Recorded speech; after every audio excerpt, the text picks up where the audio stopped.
প্রত্যেক মানুষ কোনো না কোনো স্থানে অবশ্যই যান, অনেক অনেক স্থানে তাদের যেতে হয়। এবার এমন কিছু মানুষ আছেন যারা সেই স্থানে হয়তো কখনোই যাননি।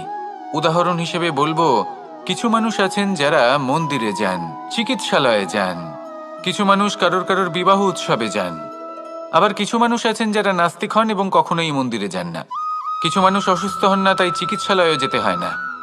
এমনও কিছু মানুষ থাকেন যারা সামাজিক উৎসব থেকে দূরে থাকাটাই পছন্দ করেন।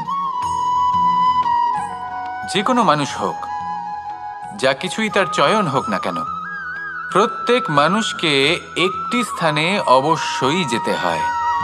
এমন একটি স্থান আছে, সেই স্থানের নাম হলো মৃত্যুদ্বার। এবার এটা আবশ্যক নয় যে ঠিক মৃত্যুর পরেই আপনি মৃত্যুদ্বারে পৌঁছে যাবেন। এমন অনেক মানুষ আছেন যারা মৃত্যুর পূর্বেই মৃত্যুদ্বারে পৌঁছে ফিরে এসেছেন, আর তারা অনুভব করেছেন যে এই সংসারের সময় চক্রের সম্মুখে তাদের অস্তিত্ব কতটা ক্ষীণ।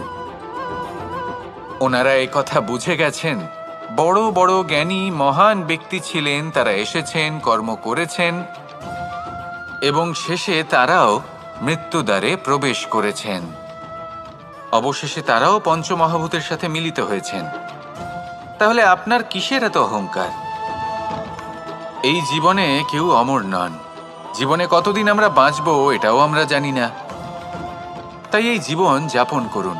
এই জীবনের প্রত্যেক মুহূর্ত এমনভাবে যাপন করুন, এই কথা মাথায় রেখে যে কোনো মুহূর্তে আমাদের মৃত্যুদ্বারে প্রবেশ করতে হতে পারে, তাই না? আসুন আর আমার সাথে ভালোবেসে বলুন, রাধা রাধা।